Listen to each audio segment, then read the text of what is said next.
8 मई बैसाख अमावस्या पर बन रही दिव्य और दुर्लभ संयोग में कुत्ते को यह एक चीज जरूर खिला देना। मृत्युदंड पितृदोष तुरंत हो जाएगा दूर, होगा सभी दुश्मनों का नाश, सारे काम बनते चले जाएंगे। राधे राधे दोस्तों, कैसे हैं आप सब। दोस्तों, हिंदू धर्म में अमावस्या तिथि का विशेष महत्व होता है। अमावस्या तिथि भगवान लक्ष्मी नारायण के साथ ही पितरों को समर्पित होती है। इस दिन पितरों की आत्मा की शांति के लिए श्राद्ध तर्पण करने का विधान है। सभी अमावस्या में बैसाख अमावस्या का विशेष महत्व बताया गया है, क्योंकि बैसाख का जो महीना है यह भगवान विष्णु को अत्यधिक प्रिय है। इस दौरान यानी कि बैसाख माह में जो भी पूजन या उपाय किए जाते हैं उनसे भगवान विष्णु अति शीघ्र ही प्रसन्न हो जाते हैं। बैसाख अमावस्या पर मां लक्ष्मी का पूजन करने से धन संबंधी सभी समस्याएं दूर हो जाती हैं। पितृदोष से मुक्ति पाने के लिए इस दिन जरूरतमंदों को दान अवश्य ही करना चाहिए। इस दिन दान करने से पापों से मुक्ति भी मिलती है, साथ ही बीमारी पैदा करने वाले दोष भी दूर हो जाते हैं। दोस्तों, अगर आप पितृदोष या शनि दोष से पीड़ित हैं, ग्रह बाधा परेशान कर रही हैं, दुश्मन आपका पीछा नहीं छोड़ रहे, तो इस बैसाख अमावस्या पर आप कुत्ते को हमारी बताई हुई यह एक चीज जरूर खिला देना। इस एक चीज को कुत्ते को खिलाने मात्र से ही आप देखेंगे आपके सभी दुश्मन शांत हो जाएंगे, साथ ही आपके पितृ भी प्रसन्न होंगे। शनिदेव से संबंधित दोषों से भी राहत मिलेगी, कार्यों में आ रही सभी बाधाएं दूर होंगी और हर कार्य में सफलता मिलने लग जाएगी। दोस्तों, वीडियो में आगे बढ़ने से पहले वीडियो को लाइक कर अपने फ्रेंड्स के साथ शेयर जरूर करें और यूजफुल वीडियोस के लिए चैनल को सब्सक्राइब कर बेल आइकन को जरूर दबाएं। और अगर आप मां लक्ष्मी की कृपा प्राप्त करना चाहते हैं तो कमेंट बॉक्स में जय मां लक्ष्मी जरूर लिखें। अमावस्या पर नकारात्मक ऊर्जा बहुत अधिक बढ़ जाती है, जो जीवन पर दुष्प्रभाव डालती है। नकारात्मक ऊर्जा से बचने के लिए इस दिन उपाय करना बहुत ही खास माना जाता है। अमावस्या के दिन किए गए उपाय अन्य दिनों की अपेक्षा कई गुना अधिक पुण्य फलदायी होते हैं और जल्द ही सफल हो जाते हैं। दोस्तों, आज की इस वीडियो में हम आपको अमावस्या के इस शुभ संयोग पर करने वाला एक बहुत ही आसान और असरकारक उपाय बताने जा रहे हैं। इस उपाय को करने से दुश्मन शांत हो जाते हैं, दुश्मन नुकसान पहुंचाना बंद कर देते हैं, पितरों की कृपा प्राप्त होती है, पितृ प्रसन्न होकर अपना आशीर्वाद देते हैं और पितरों के आशीर्वाद से बिगड़े कार्य भी बनने लग जाते हैं। कार्यों में आ रही रुकावट दूर होती है और घर में सुख समृद्धि आती है, साथ ही शनिदेव की कृपा प्राप्त होती है। शनिदेव से संबंधित दोषों से राहत मिलती है और सारे काम बनते चले जाते हैं।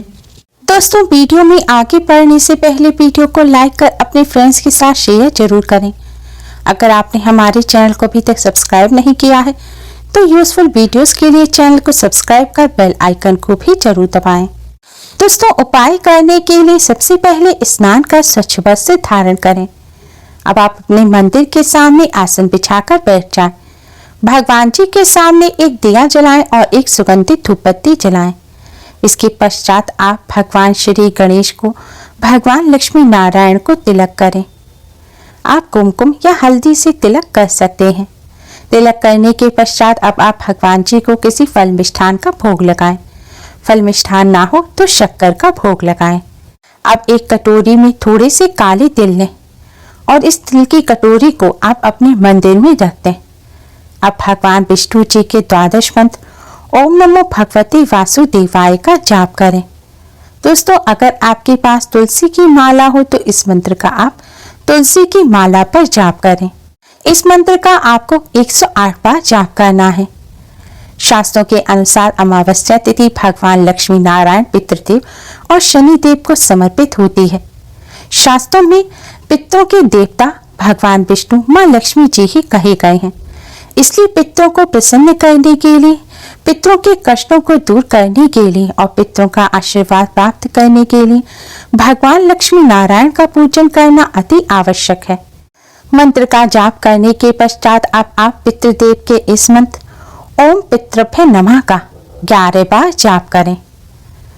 दोस्तों, इस तरह पूजन करने के पश्चात अगर आप शनि दोष से पीड़ित हैं तो आप शनि देव के मंत्र ओम शम शनिश्चराय नमः का भी 11 बार जाप करें। आप मंत्र का जाप ना कर सके तो आप पितृ चालीसा और शनि चालीसा का भी पाठ कर सकते हैं। इस तरह पूजन करने के पश्चात दोस्तों आप भगवान श्री गणेश, भगवान विष्णु, माँ लक्ष्मी जी को प्रणाम करें और अपने पितरों की आत्मा की शांति की प्रार्थना करें। पितरों को जो कष्ट हो उसको दूर करने की प्रार्थना करें, पितरों को मुक्ति दिलाने की प्रार्थना करें। इस तरह प्रार्थना करने के पश्चात दोस्तों आप फिर से भगवान श्री गणेश, भगवान लक्ष्मी नारायण और अपने पितरों को और शनिदेव को प्रणाम करें और जाने अनजाने में की गई सभी गलतियों की क्षमा मांगे और पितृदोष और शनि दोष को दूर करने की प्रार्थना करें। दोस्तों, इस तरह पूजन करने के पश्चात अब आप एक रोटी तैयार करें। आपको एक मीठी रोटी बनानी है।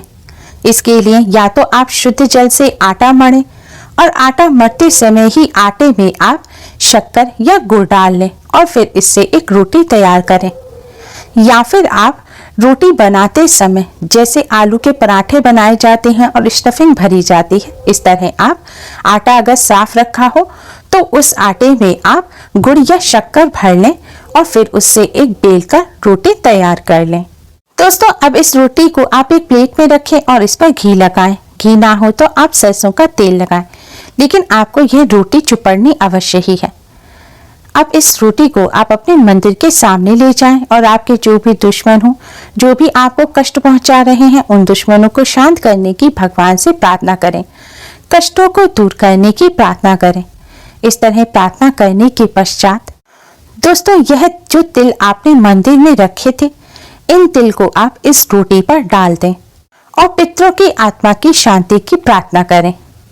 इस तरह प्रार्थना करने के पश्चात दोस्तों अब यह रोटी ले जाकर आप किसी कुत्ते को खिला दें।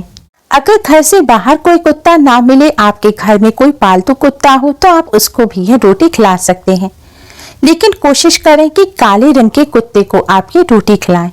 अगर काले रंग का कुत्ता ना हो तो आप किसी और रंग के कुत्ते को भी इस रोटी को खिला सकते हैं।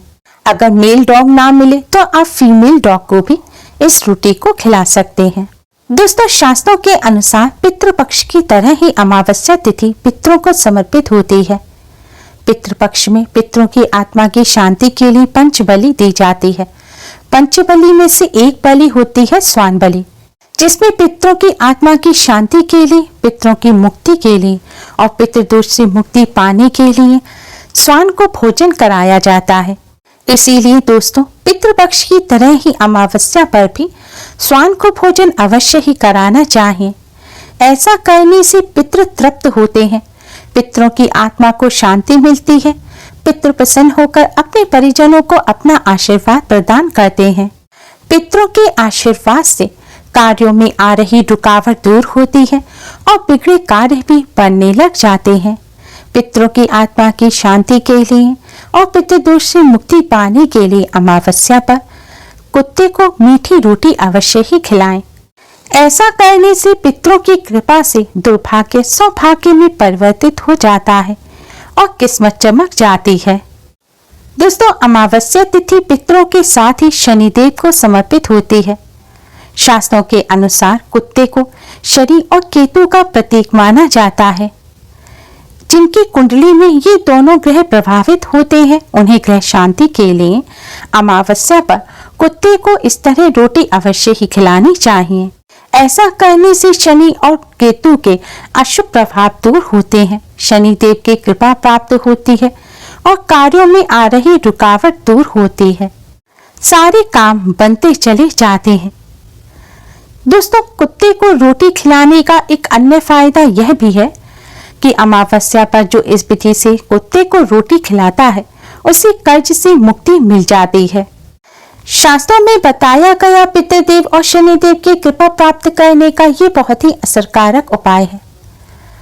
दोस्तों, मान्यता यह है कि यह रोटी जब आप कुत्ते को खिलाएंगे, अगर कुत्ते ने उसी समय यह रोटी आपके सामने ही खाना शुरू कर दी, तो समझिए आपके दुश्मन उसी समय से शांत होने शुरू हो जाएंगे।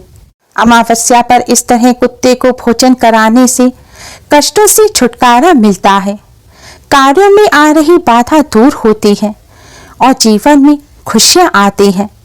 दुर्भाग्य भी सौभाग्य में बदल जाता है, किस्मत साथ देने लग जाती है। दोस्तों, उपाय करते समय आपको कुछ बातों का विशेष ध्यान रखना है। आपको इस रोटी के ऊपर काले तिल ही डालने हैं, क्योंकि काले तिल पितरों को और शनिदेव दोनों को ही अति प्रिय हैं। पितरों के निमित्त जो चीज निकाली जाती है, अगर उसमें काले तिल ना डाले जाएं तो वह भूत प्रेत को जाती है, और अगर उसमें आप काले तिल डालेंगे तो वह आपके पितरों को लगेगी, यानी कि आपके पितृ तक पहुंचेगी। दोस्तों, वैसे तो इस उपाय को आप अमावस्या पर किसी भी समय कर सकते हैं, लेकिन हो सके तो संध्या काल के बाद रात्रि के समय आप किसी समय इस उपाय को करें। रोटी बनाते समय आपको इस बात का ध्यान रखना है कि अगर आपने अपने घर की रोटी अभी तक नहीं बनाई और उससे पहले पूजन किया है, तो पहली रोटी आप स्वान के लिए ना बनाएं। आप घर की रोटी बनाने के बाद अंत में, या पहली रोटी बनाने के बाद दूसरी रोटी आप यह बना सकते हैं, लेकिन पहली रोटी के तौर पर आप इस रोटी को ना बनाएं। और रोटी बनाते समय इस बात का ध्यान रखें कि यह रोटी अन्य रोटियों से मोटी होनी चाहिए, यानी कि नॉर्मली आप घर में जिस साइज की रोटी बनाते हैं उससे थोड़ी बड़े साइज की आपको यह रोटी बनानी है। दोस्तों, अमावस्या पर इस उपाय को कर इससे लाभ अवश्य ही प्राप्त करें। उम्मीद है आपको हमारी ये वीडियो पसंद आई होगी। प्लीज लाइक करें, हमारी इस वीडियो को अपने फ्रेंड्स और रिश्तेदारों में ज़्यादा से ज़्यादा शेयर करें, जिससे वह भी इसका लाभ उठा सके। हमारी और भी वीडियोस के लिए हमारे चैनल को सब्सक्राइब करना ना भूलें। Thanks for watching. Radhe Radhe.